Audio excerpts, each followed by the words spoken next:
72% of recent home buyers have regrets about their purchases. The number one reason? They spent too much money. By the end of this video, you'll know if you paid too much for your investment.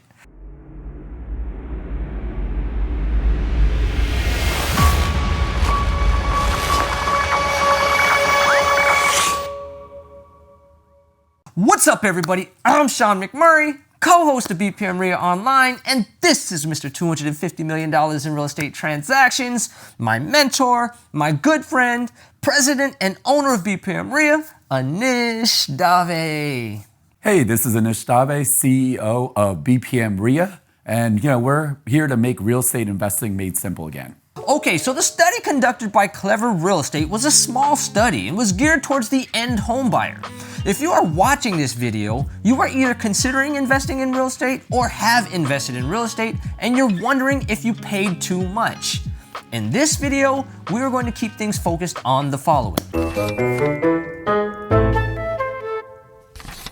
Fix and flippers. No, not dolphin flipper, but people who invest in real estate with the idea of either wholesaling or fixing the property in order to quickly turn around and sell it for profit. The property types you are investing in are situations. Situations are motivated sellers, whether it be tired of being a landlord, probates, foreclosures, I need cash today or I need to get out of town tomorrow. These are the situations you are investing in. Check out this video, How Do You Find Good Real Estate Discounted, for more details on the type of properties we invest in.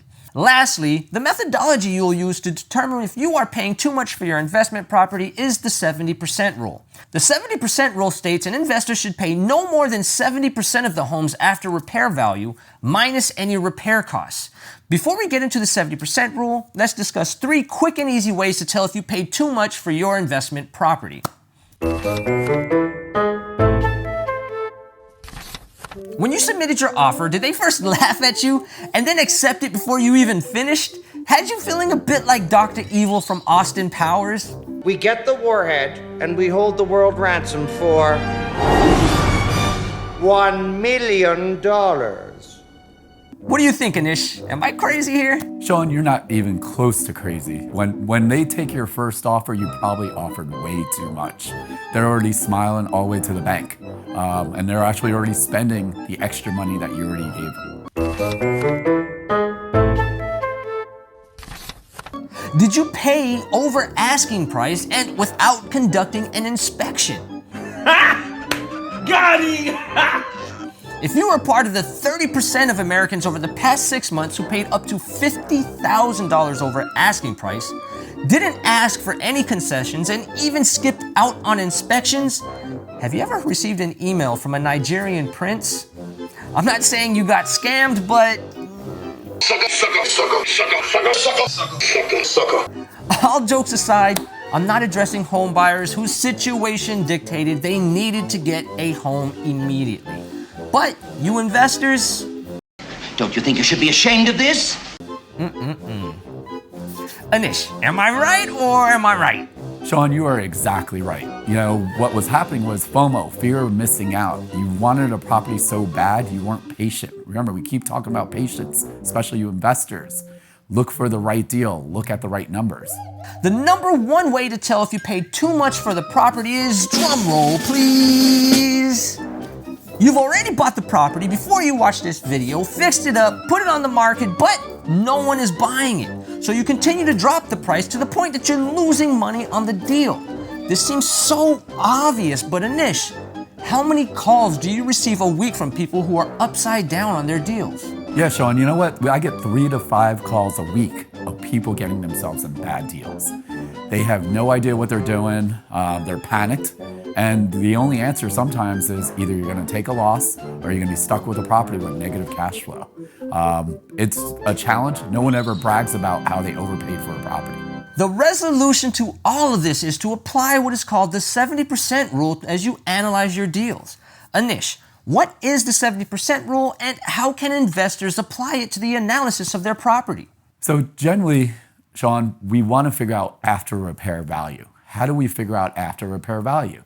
It's pretty easy. You want to look at comparables up to a half-a-mile away and sales that have actually closed in the last 6 months. We want to look at those photos if you can, if they're online. Was the property really fixed up? What kind of finishes were done on it? And once we figure out what that after repair value, for example, let's say the after repair value for easy numbers is $110,000. We want to be conservative with that number, and we'll probably use $100,000. We're going to take the $100,000 times 70%. That's the 70% rule. So now we have $70,000. And let's say we have about $20,000 in repairs. So we're going to subtract the $70,000 from the $20,000, and your maximal allowable offer should be around $50,000. This will be a good spot where you really want to buy the property. There might be a little bit of leeway between that 50. So if it's 51,000, there's still enough room for you to get the deal, but it's a great starting point of actually offering on a house. We had a little fun with this, but the 70% rule is a rule we apply to all of our deals to make sure we are paying what we need to and not a penny more. We have a spreadsheet that applies this rule automatically and allows us to get a little more in depth with our analysis, but this rule works perfectly. Please smash that subscribe button if you found this video entertaining and useful towards your career as a real estate investor.